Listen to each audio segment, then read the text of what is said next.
Hey everyone, welcome back. Today we've got an absolutely fascinating explainer lined up for you. We're diving headfirst into the May 2026 Google Threat Intelligence Group Report, or GTIG for short. This report gives us a totally unprecedented, gripping look at the rapidly evolving landscape of cybersecurity. And you know, this landscape is literally being reshaped in real time by artificial intelligence. So if you want to understand the modern battlefield of the internet, well, this is exactly where we need to start. What happens when the hackers start using AI? For years, I know, that sounded like a plot straight out of a sci-fi thriller, right?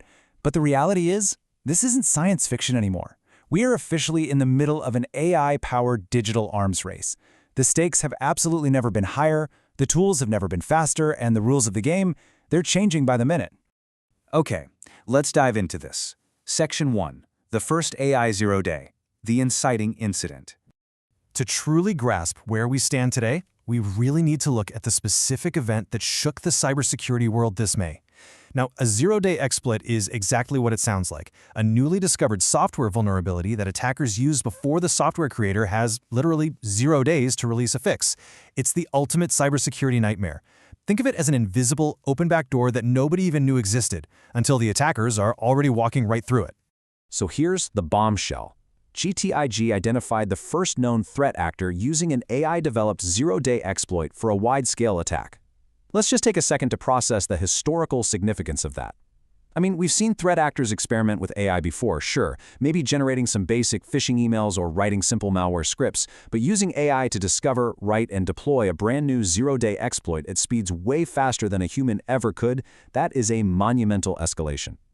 Actually, scratch that, it's a complete game changer. The attackers aren't just using AI to do old tricks faster, they're using it to create entirely new, unpatchable weapons on the fly.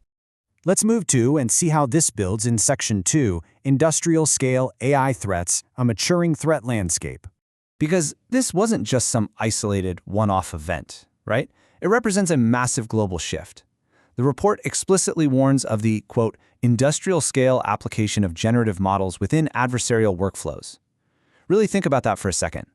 Threat actors are no longer just lone wolves tinkering away in a basement. They're actively transitioning from these early experimental AI operations to massive, industrialized cyber attack workflows. It's kind of like moving from a single hand-crank printing press to a fully automated high-speed factory, but, for cyber threats. They're integrating generative AI models directly into their pipelines to automate and accelerate their attacks at a pace we have literally never dealt with before.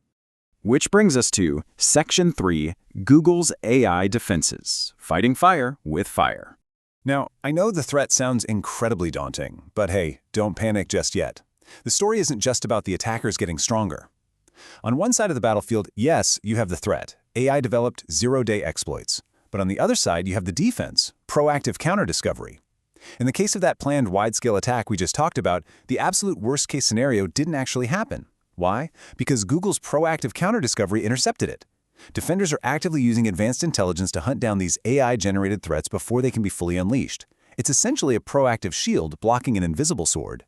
So the crucial point is, how does a company like Google secure its own powerful platforms like the Gemini models from being abused by these industrialized adversaries?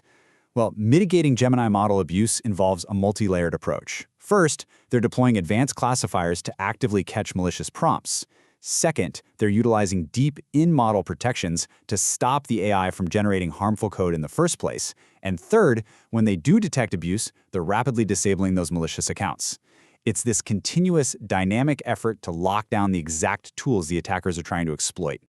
But playing defense isn't just about building higher walls. It brings us to Section 4, the ultimate defender, Big Sleep and CodeMender. Okay, this is where this explainer gets really exciting. Google's AI defense ecosystem works in two fascinating steps. Step 1 features an AI agent brilliantly named Big Sleep, which is kind of ironic since it literally never rests. Big Sleep actively scans for and detects software vulnerabilities in the system. Then, Step 2, the exact moment a flaw is found, another agent called CodeMender steps right in. CodeMender uses Gemini's advanced reasoning capabilities to automatically write the fix for that vulnerability. Just think about the mechanics of that. One AI finds the hole, and the other AI instantly uses advanced reasoning to patch it up. This high-stakes game of cat and mouse is now being played entirely at machine speed.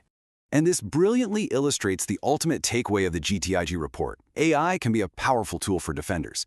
While AI absolutely introduces some terrifying new capabilities for malicious actors, it might just be our absolute most robust shield. By fighting fire with fire, defenders can analyze massive amounts of threat data, discover hidden vulnerabilities, and deploy patches exponentially faster than humanly possible. It's a real game changer for sure. Which leaves us with one final provocative question. As adversarial AI continues to scale up, automate, and become more sophisticated, will defensive AI always remain one step ahead? It's really the defining cybersecurity question of our era, and honestly, how we answer it is going to shape the safety of our entire digital world. Thank you so much for joining me for this explainer. Keep learning, and I'll see you next time.